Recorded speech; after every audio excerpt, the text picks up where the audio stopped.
യുദ്ധം ഒരാഴ്ച കഴിയുമ്പോൾ തികച്ചും നിർഭയമായ ഒരു ശാന്തതയിലേക്ക് ഗൾഫ് മേഖല കടക്കുന്നു എന്ന പ്രതീതിയിലാണ് ഇന്ന് ഈ ശനിയാഴ്ച മാർച്ച് 7-ന് ഉച്ചയോടുകൂടി കാര്യങ്ങൾ എത്തിയിരിക്കുന്നത്. ഇന്നലെ വെള്ളിയാഴ്ച ഇറാനിൽ പുതിയ ഇടക്കാല ആത്മീയ നേതൃത്വം തീരുമാനമെടുത്തിരുന്നല്ലോ.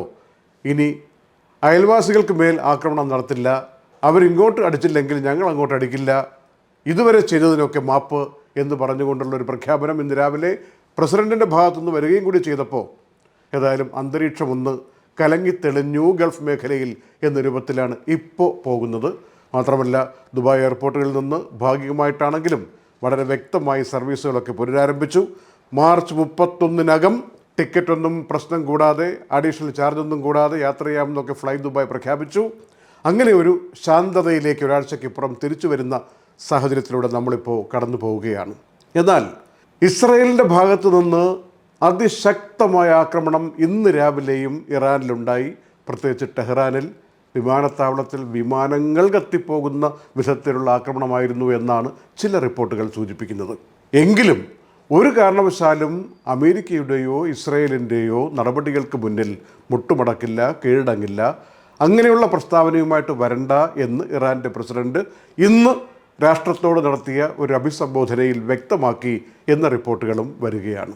ഒരു ഭാഗത്തിങ്ങനെ ആവേശത്തിൻ്റെ കാര്യങ്ങളും, മറുഭാഗത്ത് പ്രത്യേകിച്ച് ഗൾഫ് രാജ്യങ്ങൾക്ക് മേൽ, അയൽ രാജ്യങ്ങളെന്ന് പറയുന്നത് അങ്ങനെയാണല്ലോ, ഗൾഫ് രാജ്യങ്ങൾക്ക് മേൽ, പിന്നെ അയൽ രാജ്യങ്ങളെന്ന് പറയുമ്പോൾ അസർബൈജാനിലും കഴിഞ്ഞ ദിവസം പ്രശ്നങ്ങളുണ്ടായി, അതുമൊക്കെ അയൽ രാജ്യങ്ങളുടെ പട്ടികയിൽ വരുന്നതാണ്.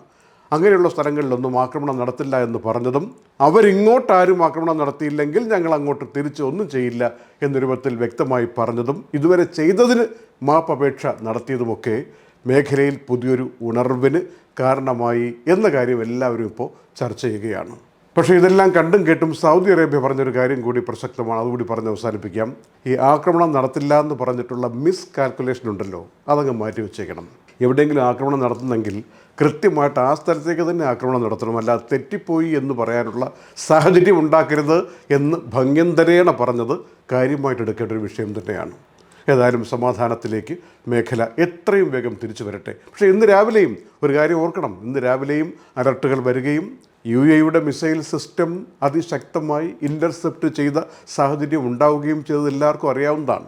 അപ്പോൾ ഈ പറയുന്ന വാക്ക് പ്രവൃത്തിയും തമ്മിൽ ഇറാൻ എത്ര കണ്ട് വ്യക്തമായി പാലിക്കുന്നു എന്നുള്ളതും എല്ലാവരും നോക്കിയിരിക്കുന്ന കാര്യമാണ്.